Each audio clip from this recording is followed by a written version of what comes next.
নমস্কার বন্ধুরা, আমি বর্ণালী আর আপনারা দেখছেন বর্ণালী রান্নাঘর। আজকে রেসিপি ভাত ভাজা বা ঘরোয়া এগ ফ্রাইড রাইস। প্রত্যেকের বাড়িতেই প্রায়শই ভাত বেঁচে যায় অথবা লেফট ওভার বা বাসি ভাত থেকে যায়।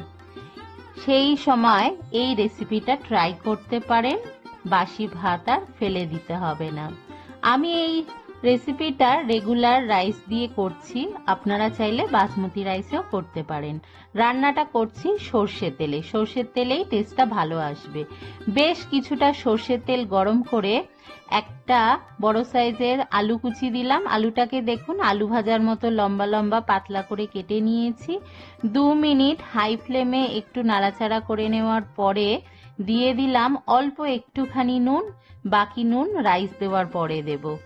এবার ফ্লেমটাকে লো করে দিয়ে ঢাকা চাপা দিয়ে রেখে দিচ্ছি কিছুক্ষণ। বেশিক্ষণ রাখার দরকার নেই, 2 মিনিটের মতো রাখছি যাতে আলুটা একটু সফট হয়ে যায়। আলুটা হালকা কিছুটা সফট হয়ে গেছে। এবার এর মধ্যে দিয়ে দিচ্ছি একটা বড় সাইজের পেঁয়াজ কুচি আর 4টে কাঁচা লঙ্কা কুচি দিচ্ছি।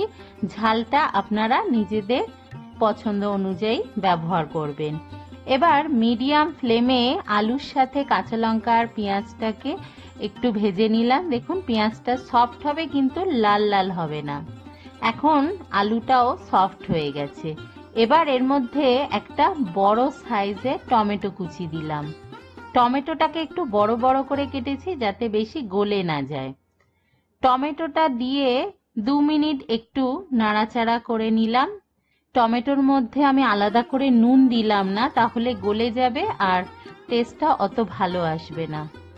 এবার সমস্ত কিছুকে একটা সাইডে করে দিলাম আর দেখুন কিছুটা তেল কিন্তু রয়ে গেছে। এই তেলের মধ্যে আমি 2টো ডিম ফাটিয়ে দিলাম আর সামান্য একটুখানি নুন দিচ্ছি যাতে ডিমের মধ্যে নুনটা ঢোকে।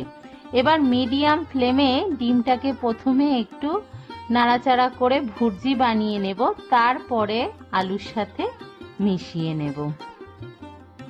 দেখুন ডিমটাকে একটু স্ক্র্যাম্বল করে নিয়েছি বা ভুর্জি করে নেওয়ার পরেই আলুর সাথে আমি ভালো করে মিক্সড করে নিচ্ছি। আপনারা চাইলে আরেকটু তেল ব্যবহার করতে পারেন, তবে আমি অল্প তেলেই করছি। দেখুন ভালো করে মিক্সড হয়ে গেছে। এবার এর মধ্যে আমি দিয়ে দিচ্ছি 1 বাটি রান্না করা ভাত। এই ভাতটা নর্মাল ভাত, আমি কোনো রকম নুন বা কোনো কিছু দিয়ে সেদ্ধ করিনি। ভাতটা একটু শক্ত করে সেদ্ধ করা আছে আর ভাতটা ঠান্ডা ঠান্ডা ভাত দিয়ে ফ্রাইড রাইস করলে খুব ভালো হয়।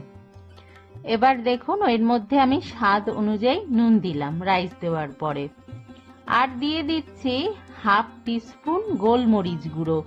এই গোলমরিচ গুঁড়ো দেওয়ার কারণে ফ্রাইড রাইসের টেস্টটা কিন্তু অনেক সুন্দর আসবে। এবার মিডিয়াম ফ্লেমে 2 মিনিট নাড়াচাড়া করে নেওয়ার পরে আমি ফ্লেমটাকে বাড়িয়ে দিচ্ছি আর সামান্য একটুখানি আমি চিনি ব্যবহার করেছি, বেশি না। মিষ্টি মিষ্টি হবে না, জাস্ট সামান্য একটুখানি, যাতে স্বাদের ব্যালেন্স হয়। এটা চাইলে নাও দিতে পারেন, তবে আমি সাজেস্ট করব একটুখানি চিনি দেবেন, টেস্টটা খুব ভালো হবে। এবার হাই ফ্লেমে নাড়াচাড়া করে নিয়ে নামিয়ে দেখুন গরম গরম আমি পরিবেশন করছি। রাইসটা কতটা সুন্দর ঝরঝরে হয়েছে আর এর ফ্লেভারটা কিন্তু একেবারে অন্য স্বাদের হয়। অবশ্যই রেসিপিটা ট্রাই করবেন, আশা করছি আপনাদের রেসিপিটা ভালো লাগবে। তৈরি হয়ে গেল আমাদের আজকের রেসিপি ভাত ভাজা বা ঘরোয়া এগ ফ্রাইড রাইস। রেসিপিটা কেমন লাগলো কমেন্ট করে জানাতে ভুলবেন না। আর বর্ণালী রান্নাঘর সাবস্ক্রাইব না করে থাকলে অবশ্যই সাবস্ক্রাইব করবেন। দেখা হবে আবার পরের রেসিপির সাথে। সবাই ভালো থাকবেন, ভালো খান, সুস্থ থাকুন।